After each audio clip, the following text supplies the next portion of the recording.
We're back with another episode of Biz Mindz, and on this episode we have Marc, the owner of Sunset Builders and Maintenance, based out of Fort Myers. Thank you so much for joining us today, Marc. You're welcome. Tell us a little bit about how you got into owning your own business, how you started and how that kind of led into you opening up your own business. I got fired from a job.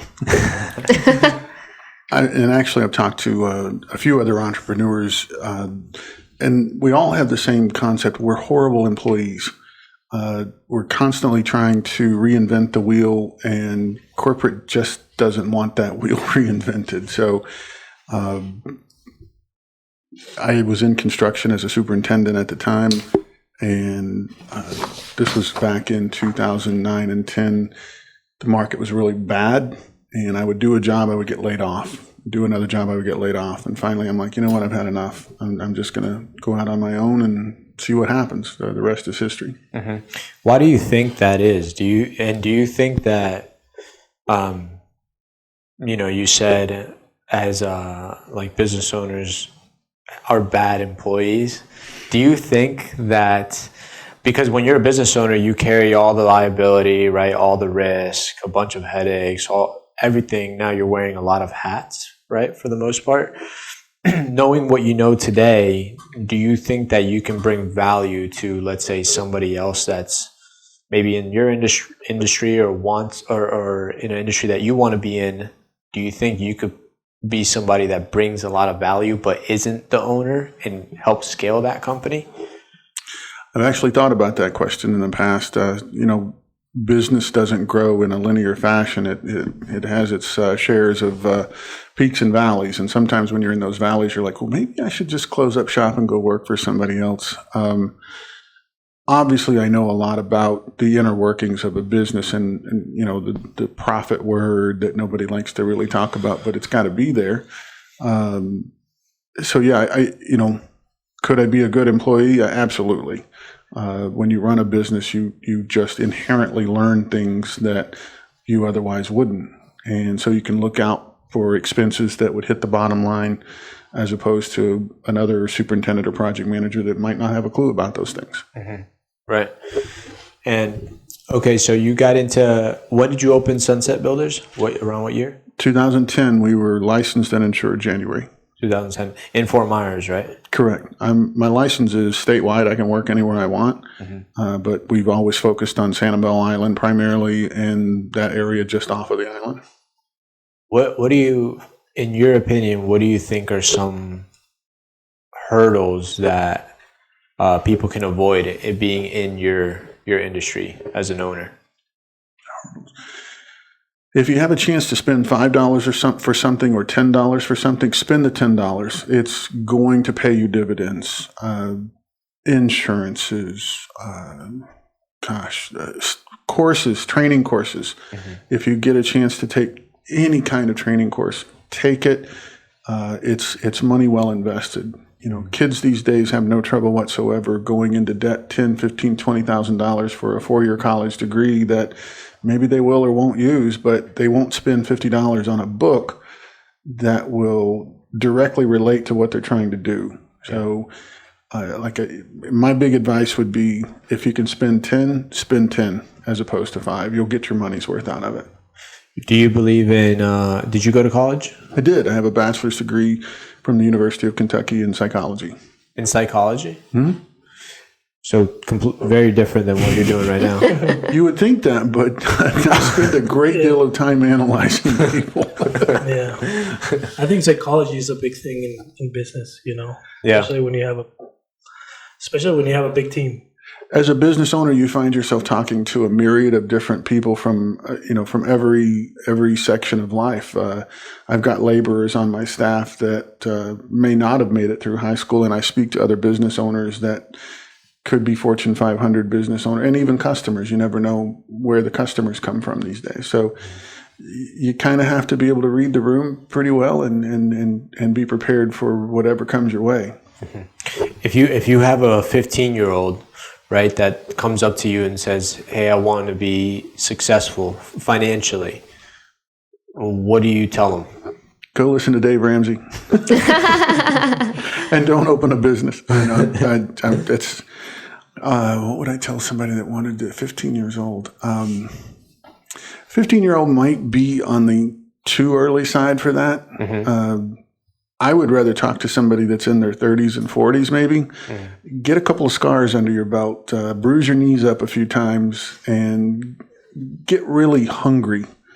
Because as an entrepreneur, you've heard all the statistics, 60%, 70% of all businesses fail within the first 3 years. And I would be of the mindset that says the few of us that stick around, it's because we really, our need to succeed outweighs our fear of failure. So I'm not sure if that answers your question. But Yeah. I don't know that a 15-year-old can comprehend that. Yeah. Maybe. Yeah. Do you think, well, you mentioned Dave Ramsey. What are your thoughts on Dave Ramsey and that message? He knows a lot more about financial planning and success than I do. So I believe in having mentors in different segments of my life. You can't be an expert at everything. You just need to know someone or have a resource. So my Audible account is just loaded with books. I'm constantly listening to. Right now, I'm on a kick with presidents. I've been listening to all of the biographies of past presidents. Yeah. But yeah, Dave Ramsey can teach me all kinds of things. And he has a business podcast. So yeah. His message is debt-free, right? In your industry, it requires a lot of capital, right? So do you think that, I like his message about low overhead on the personal side. But sometimes when you're scaling a business and depending on how big you want to get, you need to get into that debt. What are your thoughts on, is debt good, bad? What are your thoughts on it? I disagree with Dave Ramsey on one aspect. He preaches to pay off your mortgage as fast as you can. In that regard, I think a mortgage is a good debt to have if you can afford it, if you bought in at the right time. If you got in and you're upside down, that's a different story. But as soon as you can change that, I don't see a problem holding a mortgage. It's usually a low interest rate, typically lower than most loans. So I differ from Dave on that regard. Going into debt, I would say there needs to be a damn good reason to do it. And in business, there are so many things that you can't control, you don't know. Taking on debt for a business venture is probably not a good idea. I can rattle off about 3 or 4 things that have hit me over the last 14 years that I was lucky that I was able to make it through. So let's talk about some of those lows if you're comfortable with that. Sure. I think it's good to talk and be not vulnerable, but open about, those lows, because I think that business trends on the positive so much with social media today, where it's hard every single day to be in business. I think it's one of the hardest, if not the hardest thing to do. So what were some of those points in your life and in business that you felt like, man, this is a rough time right now? Well, to answer your first question, what is the difference between a business owner or an entrepreneur and an employee is that I've never quit owning my business. The day I quit, I become an employee. So a successful entrepreneur is someone who's just never quit. The downsides, I have a personal philosophy. This goes back. This is a part of my core. If I or someone on my team makes a mistake, I pay for it.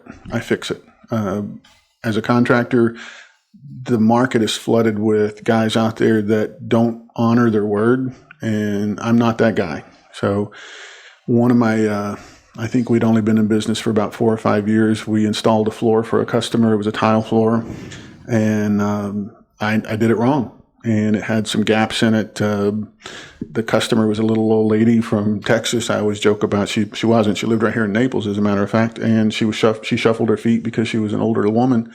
And she would trip on the tile, and her son called me up, and he's like, "We've got a problem," and it cost me $14,000, but I paid for it and I fixed it.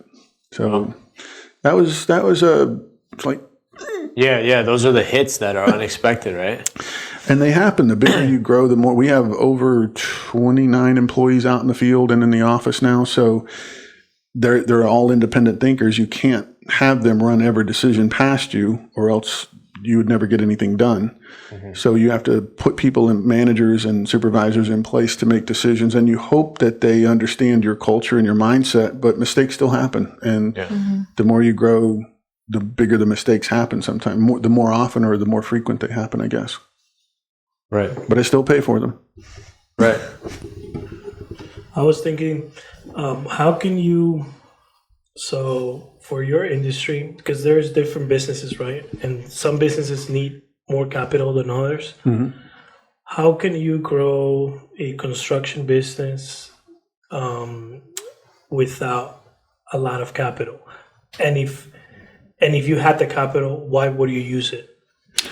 Well, actually, I can speak to that directly because the year before Hurricane Ian hit, we were a very, very small construction company. We were on track to do $400,000 in sales per year. And it was my own mindset that was holding us back as far as I felt like I had to control everything. We had been in business out on Sanibel for those prior 12 years at that point. And so a lot of people knew me. Then we had this little storm that you may have heard of, Hurricane Ian. And 2 days after that storm passed, my phone started ringing nonstop. It got so bad that I had to hire a personal assistant for the first time in my life. Because I just couldn't physically keep up with the phone calls. Long story short, over the next year, we grew our company by tenfold. So for those of you that's not good in math, we went from 400,000 to 6 million in annual sales. Wow. So how do you do that? We didn't take on any loans. The sales came in. So we used contracts to fund the growth. And in 1 year's time, we opened up an office space in a strip plaza. We went from 3 employees before the storm to 28. I think we got 28 employees now. We built out that office, which you guys have a nice office here. So I'm sure somebody's experienced that pain of paying those bills. We now have 3 company trucks with lettering and logo, the graphics on them. So to answer your question, no, I didn't go into debt with loans. The proceeds from the contracts came in. I reinvested into my company. And I see a lot of owners that, I got the money, I'm running, Right. My philosophy, I guess that's a question that you have to ask yourself, early on in the process. What is your ultimate goal for your business? How big do you want to grow this thing? Dave Ramsey actually ironically talks about that. He's like, you got to kind of get a target out there somewhere that's going to make you happy. And some people are happy with 400,000 or $500,000 or whatever. I've never really had a number per se. I've always just had an expectation as to how I wanted my business to run. And if we're going to be in business, I want to have a nice place for people to come and work for and enjoy what they do. So she was a byproduct of the hurricane. I now have a marketing advertising person working for me. We're trying to sustain the growth. Yeah, I love it. And you said, so in what span of time was that you went from 400 to 6 million? 1 year. In 1 year? Yeah, 1 year's time. So, okay. And when was the September 27th, 2022. 22. Mm-hmm. 22? Mm-hmm. So much has happened, right? Like all these like here, right? Everywhere. COVID, the hurricane. Yes. I think you guys were insulated a little bit down here. I mean, if you haven't been up through there, drive across. I was just on Fort Myers Beach today, and it's still really devastated. Wow. I mean, there's a lot of construction still going on. Sanibel's a little bit further along. The damage, I mean, trust me, there's still a lot of stuff to be done up there. But Fort Myers Beach, you can still, yeah, it was hit hard. So so in 21, you were doing 400 grand. Up until September of 2022, I was on track to do 400 grand. I was happy. And you were, and it was you and a couple people, like subcontractors? We used a lot of subcontractors at the time. I had one project manager working for me. My ex-wife business partner does my books and accounting, which is a great help to have somebody in that key position. But out in the field, I had 2 or 3 guys at any given time. $400K, that's top line of what the company was making. Mm-hmm. After 12 years in business. Yes. Wow. Now, I know where you're going for this. And in 2014, I opened up a restaurant with my business partner. And so they kind of fed each other for a while. So it held back the growth. Got it. Okay. Got it. But now, but it's crazy, right? Because like on the 13th year, right? That's what it would have.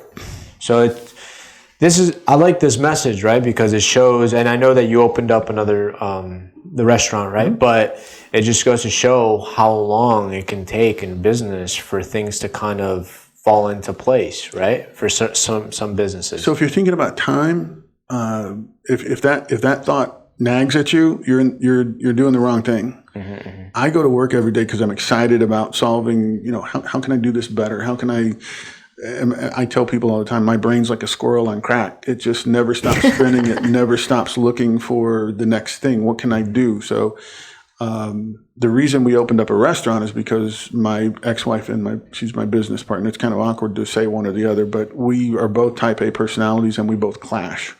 So I looked at the restaurant one day and I'm like, you used to work in the restaurants and you could go over there and run that. Leave me alone. And so it was not easy. And once again, this is another message I tell people. You have to be prepared to give up everything when you own a business, because it cost me a marriage. It cost me almost there's been a day where we were down to $100 and did not know where the next dime was coming from. And the decision was to invest in advertising on Facebook. Mm. And it completely turned the sales around for the restaurant. So it bailed us out. That one simple decision. And that was in 15, 16. We offered a BOGO on Facebook and it went crazy. People loved it. We still sell it to this day. Mm-hmm. Wow. So man, I love that. You can't think in terms of time. It's this is a passion. I love doing this. Yeah.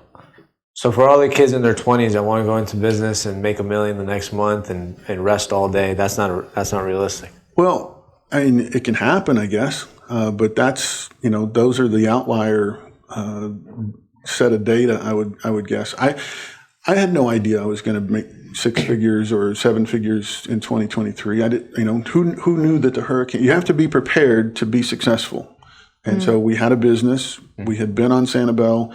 People knew my name, and there was a need. And I like that. I like that message. You have to be prepared to be successful. Yeah. Are you? How do you prepare yourself? You have to be a student of your business every day. I read voraciously. Your reading can be personal, it can be business, but you should be reading because you never know when you're going to get a message. You never going to know. My business partner sent me Dave Ramsey, and so I read his The Millionaire Makeover, I think it is, and just going through that, taking little nuggets off the plate that just keeps you motivated, and you're like, I can do this. Mm-hmm. Take a few hits. Yes. Even personally, I told you I was reading about the presidents. I just took away a little nugget from listening about Ronald Reagan. And he, whenever he would go into negotiations with Mikhail Gorbachev, he was like, I didn't care if I got 100% of what I was after. If I could walk away with 60%, I was happy. I'd come back and get that other 40% on another day. I'm like, man, that's good stuff right there. Because I'm an all or nothing kind of guy. And I'm like, I could change that a little bit about myself. So, and that's another important lesson. You have to be flexible. You got to be willing to roll with the punches because it's rarely ever going to go completely your way. Mm-hmm. If you're lucky enough, you have a moment like we're what we just experienced. Mm-hmm. And it makes it all worthwhile, and you go, oh man, this is why I'm doing this. Yeah, and it's crazy how things can change from one year to the other. It is. Because if you were to, let's say, start 1 year before this happened, you would have think that business is easy, right? Like, oh yes. Yeah, I can become. I'm sure you were prepared before this happened, but there's a lot of people that go into business and things change very quick. Yes. And that's their perspective in business, which most of the time is totally the opposite. Well, the hurricane brought a lot of out-of-towners, especially in my world of construction. Texas, there was a lot of contractors that came from Texas and South Carolina, respectively. All you got to do is just look up and you see their license plates all over the place. And we had an electrician working for us, and he had an on-site foreman. And the foreman got irritated with the owner of the group, left, and 3 days later I got a letter from him that said he was in business. I'm like, okay, good. So his idea of running an electrical company is just from what he's experienced here with the hurricane. Oh, he worked for you? He worked for an electrician that was subbing work from us. Got it. Hurricane spawn business. It's good. I hate to say it because it's Occam's razor. It cuts both ways. Hurricanes are good for business. Yeah. After COVID, do you think it's harder to find, people, like a team? I think in that regard, I used to be of the mindset where I would walk around and I would say, oh, it's so hard to find employees. It's so hard to find employees. And in business, I've read this a million times, but it's never more true in business. Whatever you tell yourself is what you believe, what you buy into, and it's what you manifest. Mm-hmm. And so I don't remember a day where I just said, I need to have 30 employees. What I do remember is I need an assistant. I need somebody that can answer this phone and can return some phone calls. So I went out and I found my assistant, Danelle. And then a day came along and I'm like, I need a superintendent out in the field because I can't be there. And Jeff was there, and this entire crew more or less just materialized because the need was there.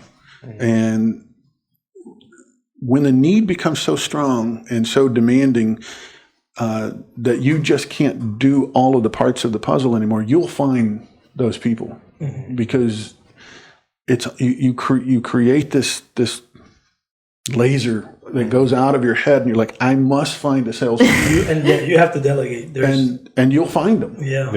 Because one day I woke up and I'm like, I need an advertising person because I don't know how to do Facebook post, and I don't know how to do Instagram post, and I don't even know what the crap TikTok is.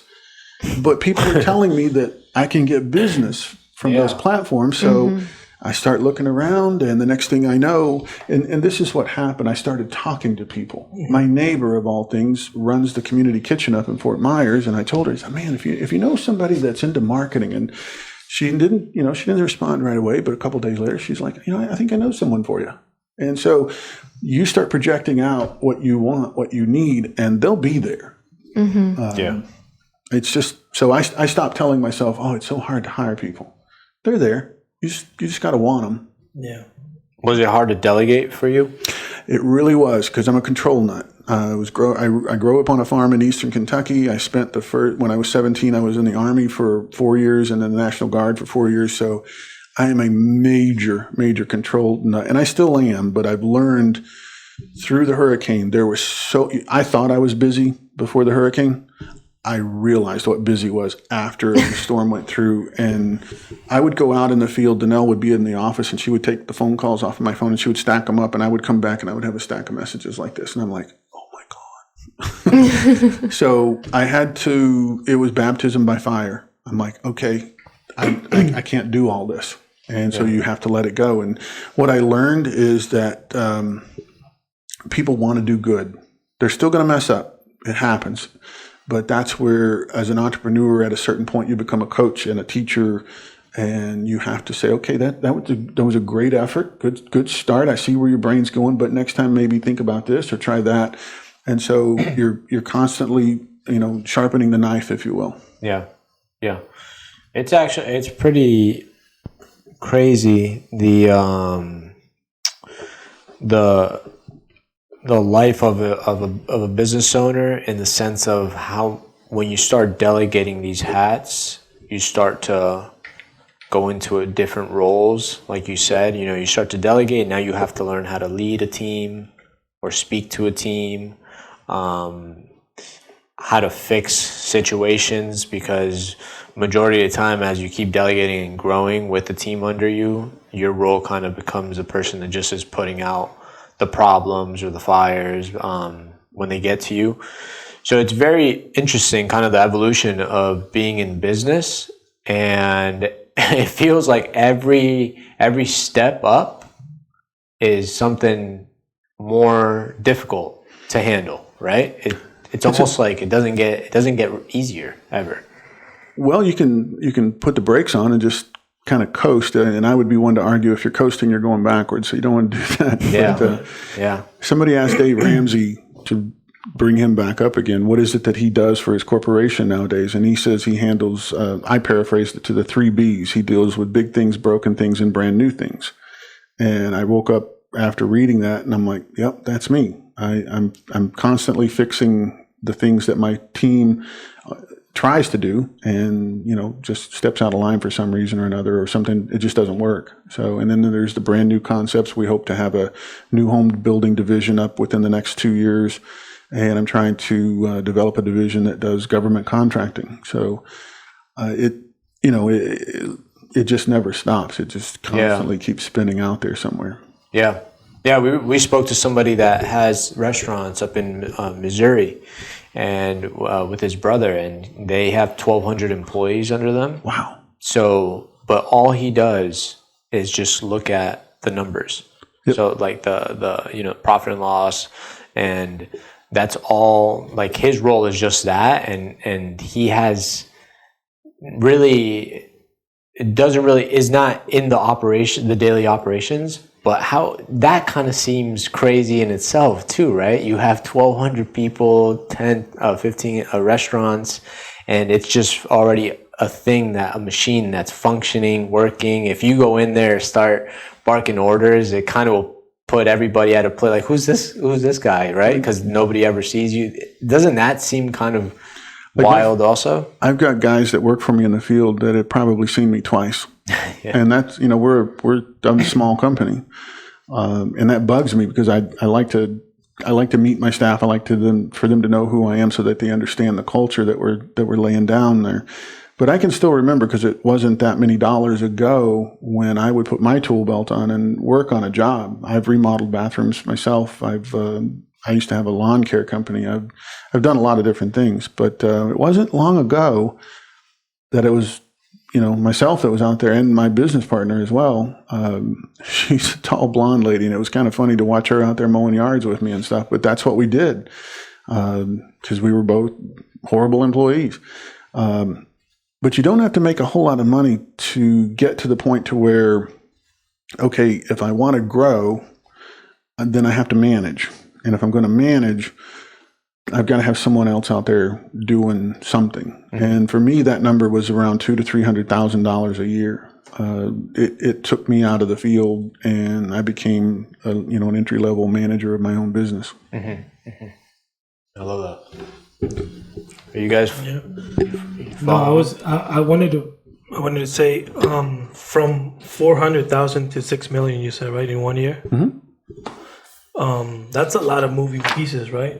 Yeah. Like, how many employees when you were at the 400K? There was about 3 in the field, 2 to 3. 3. So from 3 to 29, give or take, yeah. Wow. And it wasn't a linear growth. I mean, we did this quite a bit, and it was just any other circumstance. I don't know that it would happen in this industry in a year. I mean, you could dump, if it hadn't been for the hurricane, you could go and dump in a lot of money on advertising and marketing and sales and try and drum up that kind of work, and you could go into some serious debt. Right. We were fortunate. We had a catalyst, mm-hmm. And so, do I have the stomach to take on $2 million in debt, or however much money it would take to control the OpEx operating funds to grow $6 million? I don't know. I don't know that I could do it. I could have done it at that time. I wouldn't have. Mm-hmm. I wouldn't have done it because I didn't have I'm on this side of the coin now, and I could say, yeah, okay, well, you're going to get to $6 million, but when you're on the $400,000 side of that coin, if somebody walked up to you and said, okay, I'll give you $2 million to invest in your company, but I'm going to own half of it after all is said and done, will you pull the trigger on it? I would have probably said no, hands down, because I didn't understand. You just don't know. You can't comprehend that. Mm-hmm. When you were at 400, did you have a plan on how can I get to 1 to 2 to 3 to 4? And what was that? What was that taking? Like, my first goal was to hit $500,000. That was I so badly wanted to hit that number. When you're an entrepreneur. How long did you want to hit that number for? To the day we blew past it. I remember we signed a contract. One of the first large contracts. It was $780,000. That one contract alone took me well beyond the $500,000 mark that I wanted to do. And I remember thinking, I'm like, wow, that was a kind of a small goal to have. And as I said, I was in my way a lot. Yeah. Yeah, that's what I wanted to ask you. When you look back, because now you're getting these contracts, right? Now you're getting these deals. Mm-hmm. What changed? It couldn't have just been, I know the hurricane happened, but the business was still out there, right? Like the big business. Yeah, there's contractors working on Sanibel. There's been contractors working on Sanibel. That are getting these deals. Yeah, the hurricane made it like... The hurricane just made it a necessity. Yeah. But how do you think you could have gotten that contract in year 5? Hired a salesperson. Okay. I knew there we go. This is something that most entrepreneurs have a struggle with because you don't have enough money and you're limited by what you know or what you don't know. And I knew early on that I was not a good salesperson. I talk too much. I talk myself out of sales all the time. I'm like a Tommy boy. If anybody's ever remember that movie where Tommy's telling about how he tries to sell, that's me. I talk way too much and I can't back out of it. The hurricane forced me to bring on a salesperson. And ironically, he had never sold construction. He was a realtor by trade. But I learned something by watching him. Salespeople can sell. And all I had to do was teach him a little bit about construction. And he's the one that brought home the $6 million. Wow. I mean, we had to support it, Is he still with you? He is. Yeah. Wow. We're shooting for 10 this year. Oh, nice. So last year, we made a lot of mistakes. We left a lot of cash on the table, and we're trying to fix those mistakes this year and tighten things up. And he believes he can bring more work to the table. So, hey, let's go. Let's do it. But the big decision for me, the big turning point is if I had just admitted sooner, I'm not a good salesperson. That would have been the big one. We could have probably blown past $500,000 many years quicker. Yeah. Mm-hmm. Yep. Because Mike works for commission only. And that's another thing that I wholeheartedly believe in. If you are selling, you sell for a commission only, it keeps you hungry. You will go out and fight the wolves to get the next job to make your money. Mm-hmm. A lot of people want to work on a commission plus a salary, and yeah. I'm not a fan of that. Did you have people before Mike that were in that sales role that weren't good? I had one salesman before Mike, and that did not end well. Didn't work. No, but it taught me because he was also a salesperson, and I saw that right away. I'm like, we don't have a good chemistry, but I can tell this is a missing piece of the puzzle. And so as an entrepreneur, I think you should understand every facet of your business, from financial to operations to sales to whatever may be involved in your business. But as soon as you can, you need to identify those roles that you're either not good at doing or you don't want to do. Yeah. When you start out, there's a lot of things I didn't want to do, but you do them to pay the bills.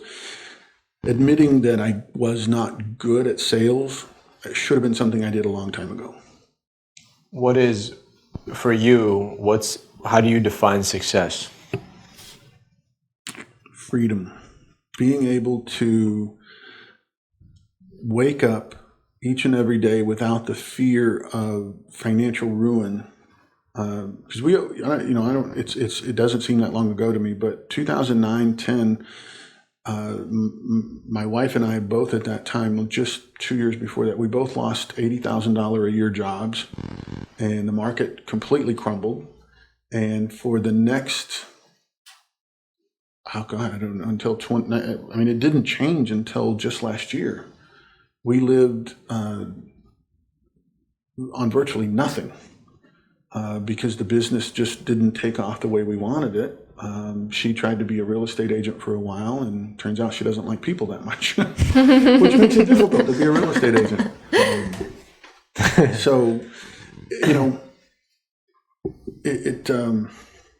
I'm sorry. So freedom is the main thing for you. Freedom and just not having to worry about where my next dollar's coming from. It feels so good to look at those P&L statements now because they're the right color now.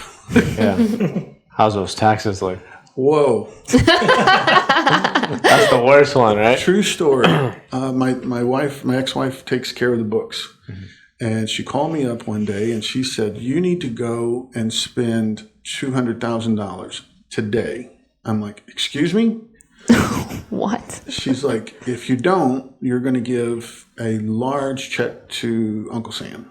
And so there's things that you can deduct, vehicles being one of them, and we use them. So I'm like, this is part of reinvesting back into my business. So I went and bought 2 vans from Ford and dropped $160,000 on their desk. I'm like, how'd that feel? Oh, my heart just picked up just talking about it just then. I'm like, ooh.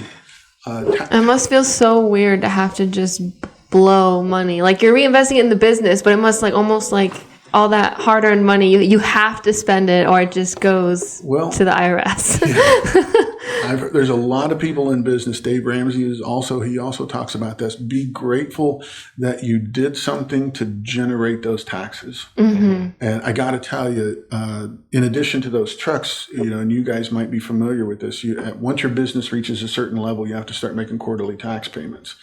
And so we've been doing that for a long time. I was very familiar with that. And my partner called me up one day and she's like, oh, by the way, we've got to make quarterly tax payments. I'm like, oh, yeah, for the business. She goes, no, for you. I'm like, excuse me? She goes, well, at a certain point, your payroll has to change. Yeah. Because if you don't, your P&L statements are going to look crazy. So you've earned the money. You need to take a pay increase. And that's another thing I went from making $30,000 a year to, let's just say, a lot more, because the business warranted it. Yeah, because they want to control the payroll. They want to make sure that you pay yourself enough so that you don't deduct too much. Yes, you will get in trouble if you don't pay yourself accordingly. She said, yes, I'm talking about quarterly payments, but I'm talking about for you, because all of the profits that your business makes on an S corp or an LLC, they get split between the owners. So we were going to be assessed personal taxes on $1 million. That was just rough numbers. You can do the math. That's a large number, by the way. Yeah. And so I had to write personal checks to the federal government 3 different times 2 times, September and January. And my hand was shaking every time I wrote the checks. I'm like, oh my God. Yeah. No, there's no way out. Nope. We were at the accountants this year 4 hours for one day. It's there's no way. If you move it here, move it there, it's like no, they're everywhere. There's no way. And we always joke around with her. We're like, come on, let's get creative. Yeah. Well, that used to be one of the greatest things about being in business was the tax deductions. Everybody always joked about going and buying the RV or the boat or taking these crazy business deductions on trips. Those don't exist anymore. So, it's only a percentage now of travel, but it's not enough. But it has to be a bona fide business trip. I mean, if you're going out to Lake Tahoe for a skiing weekend and you try to write it off as a business deduction, you're probably going to get audited. Yeah. And so vehicles are one of the last frontiers, and they've even knocked that down. You only get 80% on certain size vehicles. You ever got audited before? Oh yeah, I've made all the mistakes. At those numbers, you're gonna get. I've made all the mistakes. There's a few of them that you asked me. One of my greatest business lessons: if you're going to cheat someone, I don't recommend that it's the IRS. Right. Now I can say that we're completely square with Uncle Sam, and I have one rule in business: I will never cross swords with him again, ever. It does not pay. They master the game. They know exactly. Everything is connected. Yes. So yeah. But I mean, there is still. I think that the more you understand the tax code, the better things you can do. But the problem is that it changes all the time. Yes. So by the time you understand the tax code, they already changed it. A good accountant is worth their weight in gold to you when you're first starting out. They will, and you need to listen to them. And if you don't know about taxes, you need to just kind of push your checking account over to them and say, just give me back what's mine at the end of the day. What do you think about, let's say you make just to make it a round number, $100,000, right? You put away 40%, you pay 40% in taxes, and you leave off with 20. Of course, with the bigger number, right? But that percentage. What do you think about that? 40. Well, it doesn't work that way. It's close. It's hard, right? I'm just trying. I'm not good with numbers like that. That's right. So you have to make to make 100,000 to leave off. You'll have to make 500. So we sold. I said we sold 6 million. We installed 4 million. So we paid taxes on the 4 that we brought into the business. So there's a guy based out of Washington State. His name is Michael Stone, and he wrote a book called Markup and Profit. And when I first opened my business, now I had been a superintendent in construction for many years, and I knew how to sell change orders, and the typical markup was 10% overhead, 10% profit. Well, that's the biggest joke in the world, but a lot of people heard it and they believe it. So when I opened up my own business, I had a customer, they wanted me to do a project. I don't remember what it was now at this point, but I gathered up all my costs, and I'm like, okay, well, how much am I supposed to sell this for? And so I was very fortunate because I went online and I did a Google search about, what should my markup be?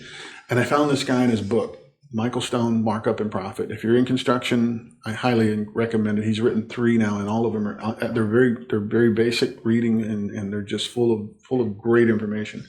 But he teaches you how to calculate your markup. And so I started following him. And I single-handedly credit him for me being in business to this day, because contracting is the only business that I know of that you can actually go and open a business just because you're skilled at doing something.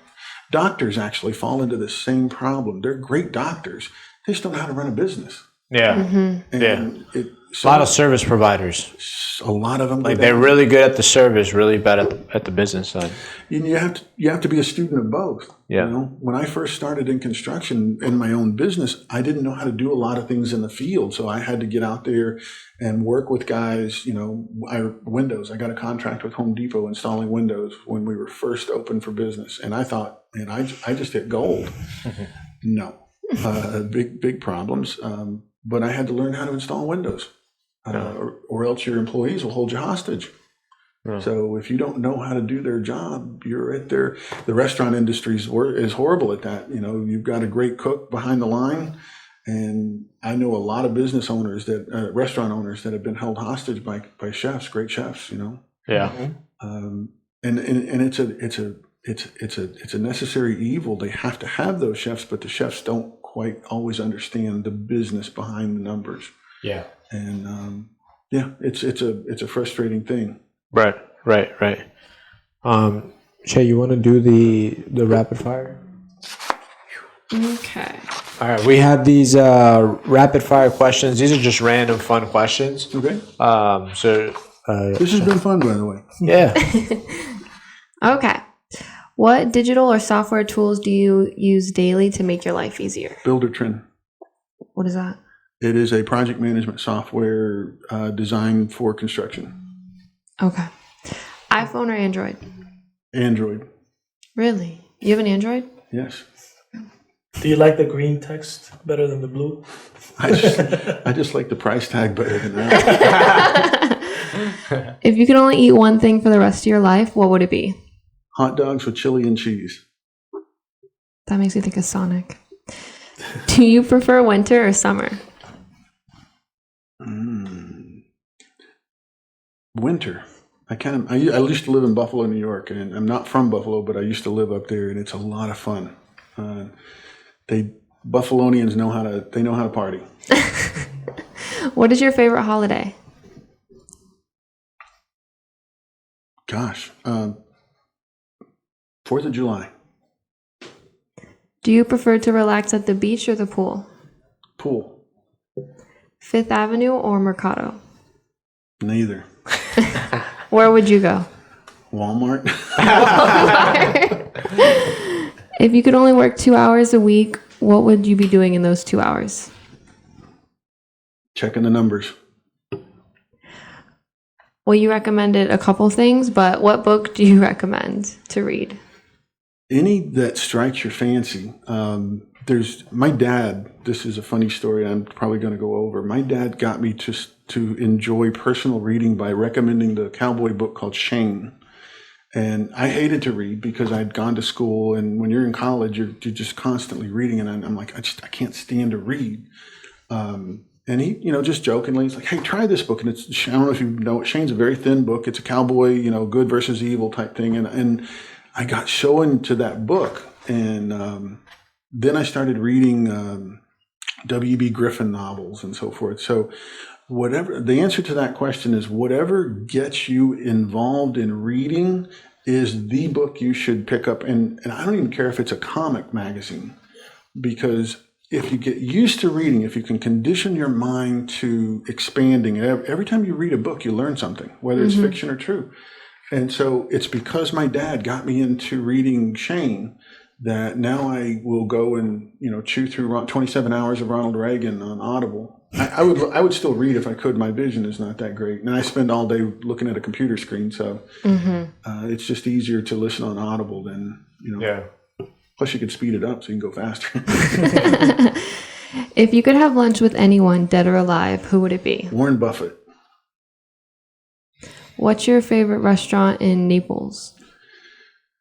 I'm going to have to switch that one to Fort Myers. And Yeah. I have to claim my own Salty Papa Shrimp House. And there's when you own a restaurant, you get to see the nuts and bolts of how those things work. And it's really hard to go eat at other restaurants after you run your own, because we keep that restaurant. It's an old building. It used to be a comedy club way back in the day, and it's been a restaurant forever.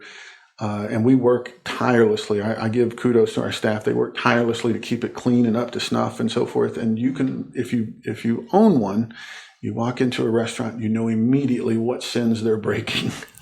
And it's really difficult to go out and eat. I'm sure I'm not the first. I know chefs do that because I've had chefs come in and sit at the bar and talk to me. So I know I'm not the first one to say that. So I'm going to pick my own restaurant. I think they do a damn good job up there. Where is that located in Fort Myers? 15271 McGregor Boulevard. McGregor. Yep, we're a lot of the old timers know where the old Kmart Plaza used to be up there on McGregor Boulevard. We're in that plaza. Okay. When you think of the word successful, who comes to mind? Me. I think I'm successful now. Awesome. If you could choose any other career path, what would it be? I would have stayed in the Army. Oh, really? I got out because my first wife, we got pregnant, and I listened to the wrong people. Colonel Gill, you were right. I should have stayed in. He tried tirelessly to keep me in. I was one of those rare people that enjoyed the service and was pretty good at it at the time, and I should have stayed in. But you feel successful now, right? Yeah, took a while. That's still one of my greatest, I'm like, gosh, I wish I could do that one over. Yeah. Well, what's been your best investment? Myself. What's a bad piece of advice you've heard other people or heard someone telling others? You have to have money to make money. Oh, good one. I like that one. Yeah. You just have to be willing to not quit. And just education can trade for an investment amount. If you don't have a good foundation of knowledge, and this was one of the reasons why we stayed small for so long, is because I had to learn. I wasn't prepared for $6 million back in 2010. I would have failed miserably. So, not to be religious about this, but I think God was training me it took me 13 years to finish his program to where he felt like I was worthy of earning and making that kind of money and being a good steward with that money of my customers and stuff. So invest in yourself and never give up. And, maybe one day you can make $1 million or 2 or 3 of your own money, or 20. I mean, I always used to look at people like Mark Zuckerberg. I mean, that guy, how much is he worth? I have no idea. Billions? And I'm like, what has he got that I don't have? What does he have some incredible brain behind him? Or Bill Gates? The fact of the matter is, they just there's another book, 10,000 hours. If you want to become an expert at something, invest 10,000 hours in it, and you will be. They practice that on jiu-jitsu, I believe. If you put in 10,000 hours on the mat, you're probably going to be a black belt by that time. But the same thing, applying that to me in business, I'm pretty sure I've been sitting behind my desk for over 10,000 hours now. And I'm not the greatest at it by any stretch of the imagination. There's guys out there that make me look like chump change as far as if you look at dollar signs or the amount of business that they do. But, I'd stand next to them nowadays. Yeah, I love that. This was a great interview. Thank you so much for your time today. Yeah, love to come back someday. Yeah, we really appreciate it. Thank you so much. Maybe we'll talk about the restaurant next time. Yes. Yeah. Thank you. Thank you. You're welcome, guys.